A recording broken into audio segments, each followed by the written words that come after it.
नमस्कार दोस्तों। माँ बाप के लिए अपने बच्चे ना कोई बोझ होते हैं ना कोई अवसाद होते हैं। वह अपने बच्चों को पूरे स्नेह के साथ उनका लालन पालन करते हैं। क्या कभी बच्चे भी अपने माँ बाप का उसी प्रकार उनकी देखभाल कर पाते हैं? इसी भावना से ओतप्रोत है मालती जोशी जी के द्वारा लिखी गई कहानी वो तेरा घर ये मेरा घर। आज खाने की मेज पर अरसे बाद पिंकी चहक रही थी। पीएमटी की परीक्षा सानंद संपन्न हो जाने से वातावरण हल्का हो गया था।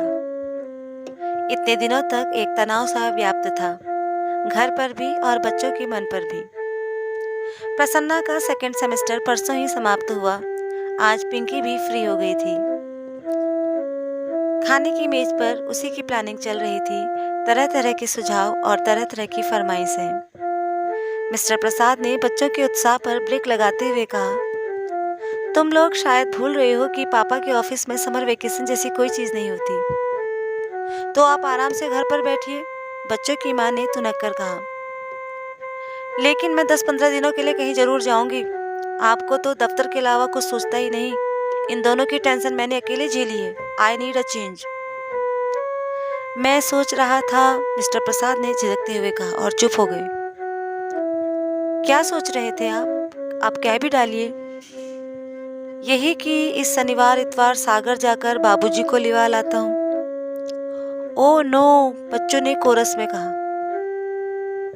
तो माँ ने उन्हें आंखों से डपट दिया और बोली, इतनी जल्दी?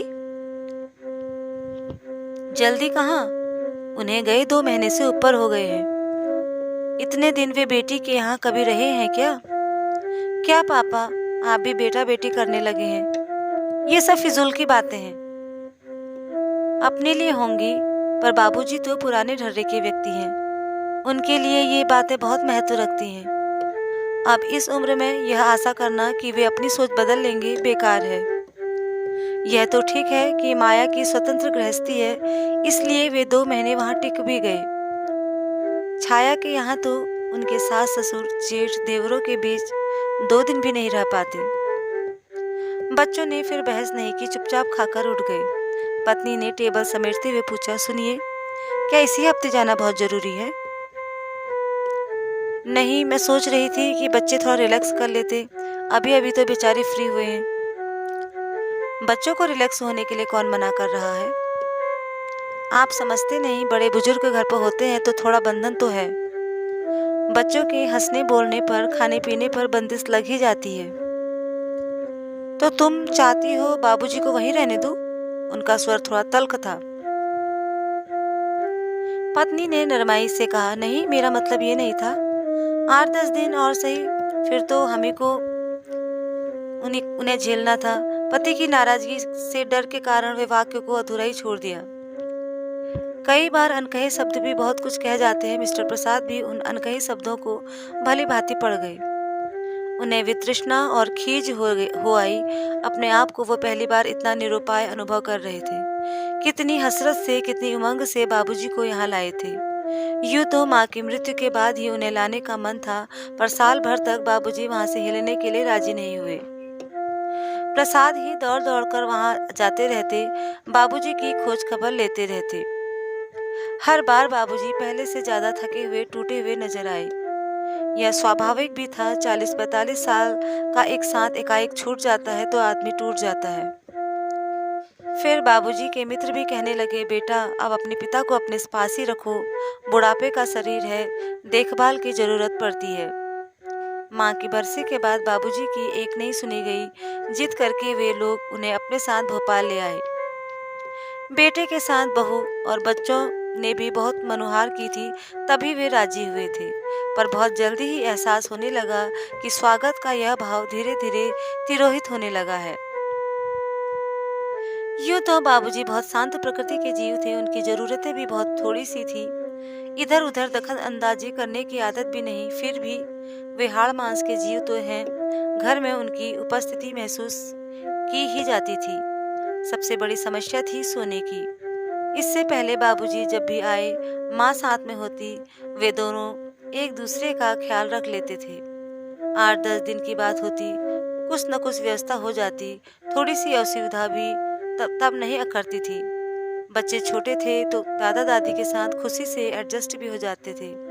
बल्कि तब तो दोनों में होड़ लगा करती कि कौन उनके पास सोएगा। पर अब स्थितियां बदल गई हैं। बच्चे बड़े हो गए हैं, दोनों के पास अपने स्वतंत्र कमरे हैं। तीसरा प्रसाद दंपत्ति का था। कुछ दिन पिंकी माँ के पास सोई और प्रसाद जी पिताजी के साथ उसके कमरे में सोए। पर यह व्यवस्था स्थायी तो नहीं हो सकती थी।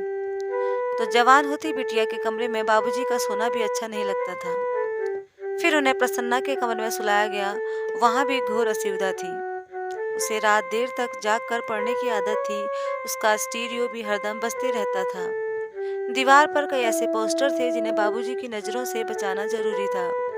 अंततः बाबूजी की व्यवस्था हॉल में की गई। 3 बेडरूम वाले घर में भी बाबूजी के लिए निरापद बस यही स्थान था। ये दीवान पर आराम से सो जाते थे, पर उनके साथ उनका पानी, दवाइयाँ, टोपी, मफलर, टार्च, जूते, चश्मा सभी रखे रहते थे। सुबह नौकर के आने तक बाहर का कमरा बाहर वालों के बैठने योग्य नहीं रहता था। सबसे बड़ी समस्या थी टॉयलेट की। बुढ़ापे के कारण रात में कई बार उठना पड़ता था, सो पप्पू के कमरे का आश्रय लेना पड़ता था। सुबह उन्हें जल्दी उठने की आदत थी। रात भर का जागा हुआ प्रसन्ना सुबह सुबह उनके मुख प्रक्षालन से खींच उठता था। एक स्थिति यह आई कि बाबूजी बच्चों के लिए अझेल हो गए। यह अझेल शब्द भी बच्चों को ही गढ़ा हुआ था, जो प्रसाद जी को बहुत चुभा था। फिर उन्होंने छोटी बहन को चुपचाप पत्र लिखा कि कुछ दिनों के लिए बाबूजी को ले जाएं। बच्चों की परीक्षा के बाद वे खुद उन्हें लेवा जाएंगे। अब परीक्षाएं भी समाप्त हो गई हैं, पर लगता है घर अभी भी मानसिक रूप से बाबूजी के पुनरागमन के लिए तैयार नहीं है। मिसेस प्रसाद देर रात तक टीवी देखती थी, सुबह देर से उठती थी, 12 बजे तक नहाती थी। हफ्ते में 2 दिन उनकी मालिश वाली आती थी, हर 15वें दिन मेहंदी वाली आती थी, हर तीसरे दिन उनकी किटी पार्टी होती थी। बाबूजी के रहते ये सारे काम सहजता से नहीं हो पाते थे। पिंकी की सहेलियों के साथ बाहर घूमने का शौक था।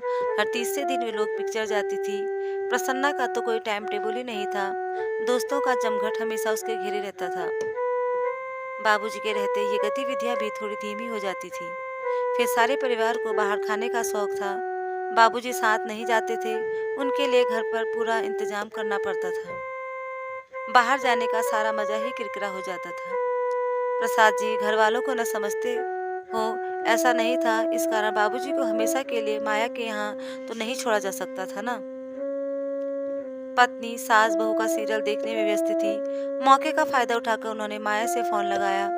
वे हर 10-15 दिन में माया को फोन कर देते थे और बाबूजी की कुशल से पूछ लिया करते थे। पर उन्होंने बाबूजी से बात कभी नहीं की। उन्हें डर लगता था कि कहीं उन्होंने आने की जिद पकड़ ली तो वे मना नहीं कर पाएंगे। फोन माया के पति सुरेश ने उठाया। कुशल क्षेम पूछने के बाद प्रसाद जी ने कहा, मैं अगले रविवार को आ रहा हूँ, बाबूजी से कहिए तैयार रहें। भाई साहब, आपको माया ने नहीं बताया क्या? बाबूजी तो कब से चले गए। चले गए? कहाँ? उन्हें लगा कि आवाज कुछ ज्यादा ही ऊंची हो गई है। उन्होंने चोर नजरों से पत्नी की ओर को देखा। वह सीरियल में खोई हुई थी। उन्होंने अपनी आवाज यथाशक्ति धीमी करते हुए कहा, कहाँ चले गए? अपने घर जौरा, मैं खुद ही तो छोड़ के आया हूँ। हाँ, शायद बाबूजी ने मना किया था, इसलिए माया ने आपको नहीं बताया होगा। वे कुछ देर के लिए स्तब्ध रह गए। आप ज्यादा परेशान न हो भाई साहब, ये पुराने लोग हैं ना, दूसरी जगह एडजस्ट नहीं हो पाते, उन्हें अपना ही घर अच्छा लगता है। उस रात वे जरा भी नहीं सो सके। पता नहीं कैसे कैसे विचार आते रहे। मुश्किल तो यह थी कि वे अपनी परेशानी पत्नी के साथ भी शेयर नहीं कर सकते थे। वे फौरन कह देती, हमने तो 6 महीने झेल भी लिया, पर आपकी बहन तो जरा भी। दूसरे दिन उन्होंने माया को दफ्तर से फोन लगाया। जानते थे उस समय सुरेश भी घर पर नहीं होगा। उनके उलाहनों के उत्तर में माया ने कहा, भाई साहब, आप कुछ मेरी मजबूरी का भी तो अंदाज लगाइए। वे तो 8वें दिन से जाने की रट लगाए बैठे थे। बड़ी मुश्किल से मैंने उन्हें 15 दिन रोका। फिर वे तो अकेले ही चल पड़े। बोले, भोपाल कौन सा दूर है, यहाँ से बस में बिठा दो, वहाँ फोन कर दो, कोई ना कोई उतार लेगा। मैंने बहुत मना किया, पर जब बिल्कुल ही जिद करने लगे तो असली बात बतानी ही पड़ी। क्या? यही कि बच्चों की परीक्षा होने तक आपको यहीं रहना है। तब तो शायद तुमने यह भी बता दिया होगा कि मैंने ही तुमसे कहा था उन्हें ले आओ। भाई साहब, यह तो मैं कभी नहीं बताती, पर उन्होंने खुद ही अंदाजा लगा लिया। उसके बाद तो वे पल भर भी यहाँ रुकने को राजी नहीं हुए।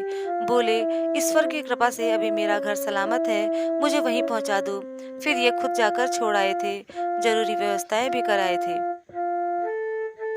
इसके बाद कहने को कुछ था ही नहीं। उन्होंने चुपचाप रिसीवर रख दिया और उस घड़ी को कोसते रहे जब उन्होंने बाबूजी को माया के साथ भेजा था। पूरे हफ्ते वे गुमसुम बने रहे। फिर एक शाम मालवा एक्सप्रेस से चल ही पड़े। मुंह अधेरे मुरैना पहुंचे। वहीं से जो पहली बस मिली उससे जौरा के लिए चल पड़े। उन्होंने सोचा था कि इतनी सुबह घर खुलवाने में दिक्कत होगी। भूल ही गए थे कि गांव कस्बों की सुबह जरा जल्दी होती है। घर पहुंचकर देखा सामने वाले आंगन में चारपाइयां बिछी हुई थी। फिर बाबूजी की मित्र मंडली चर्चा में मशगूल है। उन्होंने जाते ही सबके पांव छुए, आशीर्वाद पाया। फिर वे सबके सब उठ खड़े हुए। पंडित जी, अब आप बेटे के खातिर कीजिए, हम लोग चलते हैं। अरे, आप लोग बैठिए ना, मैं क्या कोई मेहमान हूँ? ये तो मेरा घर है, आप लोग इम्तिमान से बैठिए। इस आग्रह में शिष्टाचार तो खैर था ही, एक उद्देश्य यह भी था कि उतने देर तक बाबूजी के सामने अकेले पढ़ने से बचे रहेंगे। पर बाबूजी के दोस्त रुके नहीं। उन्हें विदा करके बाप बेटे दोनों भीतर आए। बाबूजी ने कहा, तुम हाथ मुंह धो लो, तब तक मैं चाय चढ़ाता हूँ। बाथरूम का दरवाजा खोला तो चकित रह गए। बाबूजी, ये कमोड कब लगवाया? अभी अभी तो लगवाया है। सोचा तुम लोग आते हो तो तुम्हें परेशानी तो होती होगी। मुझ में भी बुढ़ापे में आरामदायक लगता है। उस पुराने घर में यह नया नकोर बाथरूम टाट में रेशम के पैबंद सा लग रहा था। फ्रेश होकर बाहर आए तो देखा चौके में एक छोटी सी मेज पर चाय लग गई थी, साथ में बिस्कुट भी थे। यह मेज भी नई लग रही है। हाँ, अब पटे पर बैठकर खाना अच्छा नहीं लगता, तुम्हारी माँ याद आती है। वैसे भी पटे पर बैठकर खाने का मजा तो तब है जब पास बैठकर कोई बात करे, गरम गरम फुलके उतार कर मनोहार के साथ परोसे। जब अपने से लेकर खाना तो मेज ही ठीक है। प्रसाद जी समझ गए, बाबूजी एक तरह से यही रहने का मन बना चुके हैं। वे पहले की अपेक्षा चुस्त दुरुस्त भी लग रहे थे। शायद माँ की आकस्मिक मृत्यु से दुख से वे उबर चुके हैं। अपने मन की बात कहने के लिए वे उपयुक्त शब्द खोज रहे थे, तभी किसना ने आकर उनके पैर छुए। कैसे हो किसना? बस बाबूजी की कृपा है, उसने गदगद भाव से कहा। बाबूजी की कृपा का बखान फिर कर लेना, पहले जाकर भैया के लिए कुछ नाश्ता लेकर आ, बाबूजी ने कहा और जेब से पैसे निकालकर वे तफसील से कुछ समझाने लगे। प्रसाद जी ने कहना चाहा, बाबूजी आजकल मैं यह सब नहीं खाता हूँ। उन्होंने खुद उठकर किसना को पैसे देने चाहे पर हिम्मत ही नहीं बढ़ी। उन्होंने अनुभव किया कि बाबूजी अपने पुराने फॉर्म में लौट आए हैं। यह भी कि यह बाबूजी का घर है, यहाँ उनका आदेश ही चलता है। उन्होंने सोचा नाश्ता आने से पहले नहा लिया जाए। नहाने के बाद आंगन में बंधी रस्सियों पर तौलिया फैलाते हुए उन्होंने देखा कि एक महिला ने उन्हें देखते ही लंबा सा घूंघट खींच लिया है। बाबूजी, आंगन में कौन है? किसना की बहू होगी। ये लोग अब यही रहने लगे हैं ना? यही मतलब पीछे गाय वाली कोठरी खाली पड़ी थी ना, उसे ठीक ठाक करके दे दी। बहू भी गांव में पड़ी थी, उसे भी ले आया। वह मेरे लिए 2 रोटियां डाल देती है, चौका बासन झाड़ू बुहारी कर देती है, किसना मेरी धोती भीज देता है, सौदा सुलफ ला देता है, काम भी हो जाता है और साथ भी। तुम लोगों को भी फिक्र नहीं रहेगी कि बाबूजी अकेले पड़े हैं, लेकिन आपको यहाँ अकेले रहने कौन देगा? मैं तो आपको ले जाने के लिए आया हूँ। मुझे लाने ले जाने की जरूरत नहीं बेटा, मेरी जब मर्जी होगी चला आऊँगा, पर जब तक मेरे हाथ पांव चल रहे हैं मुझे यहीं रहने दो। यहाँ मेरे दोस्त अहबाब हैं, नाते रिश्तेदार हैं, पास पड़ोस हैं। दरवाजे पर खड़ा भी हो जाता हूँ तो 10 लोग जयराम जी करते निकल जाते हैं। वहाँ तो समय काटे नहीं करता, दिन भर छत के किस्से। तुम सब लोग अपने अपने काम में मसरूफ रहते हो। अब इस उम्र में मुझसे ज्यादा पढ़ना लिखना भी नहीं होता। बाबूजी की बात एकदम सही थी। उसका कोई तर्क संगत उत्तर प्रसाद जी सोच रहे थे कि बाबूजी ने कहा, एक बात और भी है बेटा, तुम्हारी माँ तो नहीं रही, पर जब तक मैं हूँ तब तक तो लड़कियों का पीहर बना रहे। कभी उनका मन हुआ तो उनके आने को एक घर तो है। क्या वो लोग मेरे घर नहीं आ सकती? उन्होंने कहना चाहा, पर अपनी बात का खोखलापन खुद ही उनकी ज़बान पर ताला लग गया। उन्हें याद आया कि जब जब बहनों को बुलाना चाहा, घर में समस्याओं का एक अंबार उठ खड़ा हुआ। बाबूजी अपनी रौ में कहे जा रहे थे, माँ के पीछे बेचारी जब भी आई है खुद ही खटती रही। अब यह किसना की बहू आ गई तो थोड़ा हाथ बटा देगी, कुछ तो सहारा हो जाएगा। प्रसाद जी ने विषयांतर करते हुए कहा, बाबूजी अपने इस छोकरे को जगह दे तो दी है, बाद में कहीं लफड़ा न हो जाए। कैसा लफड़ा? बाद में अगर उसने जगह खाली करने से इनकार कर दिया तो? बाद में मतलब? प्रसाद जी शर्म से गड़ ही गए। अपनी व्यग्रता पर उन्हें याद ही नहीं रहा कि वे क्या कह रहे हैं। बाबूजी ने लेकिन इस बड़े सहज भाव से कहा, उसकी चिंता अभी से क्यों, बाद में तो किसी को यहाँ रहना नहीं, मकान तो बेचना ही है, जो भी खरीदेगा वह किसना से भी निपट लेगा। अपनी शर्म से वे अब तक नहीं उबर पाए थे और बाबूजी ने जैसे स्पष्ट उस ओर संकेत कर दिया, इसलिए अपनी सफाई सी देते हुए प्रसाद जी बोले, बाबूजी घर बेचने की बात तो मेरे मन में कभी उठी ही नहीं। मैं अभी की बात नहीं कर रहा हूँ बेटे, अभी मेरे रहते तो कोई सवाल ही नहीं उठता। मेरे लिए यह सिर्फ ईंट गारी की इमारत नहीं, मेरा मानसिक संबल है यह। मेरे पीछे तो इसे निकलना ही पड़ेगा, रख कर करोगी भी क्या? प्रस्ताव तो अभी से आ रहे हैं, भोपाल जाने से पहले तो कितनी अच्छी ऑफर आई थी कि मैं क्या बताऊं। बड़ी मुश्किल से मैंने अपने को रोक पाया। ये तो कहो ईश्वर ने ही सद्बुद्धि दे दी थी, नहीं तो मेरी फजीरत ही थी। अंतिम बात कहते कहते बाबूजी का स्वर भर आया। इतनी देर से प्रसाद जी का मन में जो बात खड़क रही थी उसे कहने का भी यही मौका था। उन्होंने बिना किसी भूमिका के कह डाला, बाबूजी आप माया के यहाँ से उस पर जिद करके चले आए, यह अच्छा नहीं किया। जानती हो मैंने अब तक यह बात अपनी आपकी बहू को भी नहीं बताई। वह तो यही सोचेगी कि माया अपने बाबूजी को महीना भर भी नहीं रख सकी। यह तुमने बहुत अच्छा किया, बहन को कटघरे में खड़ा होने से बचा लिया, और अब तुमने बात उठाई है तो मुझे कहना ही पड़ेगा।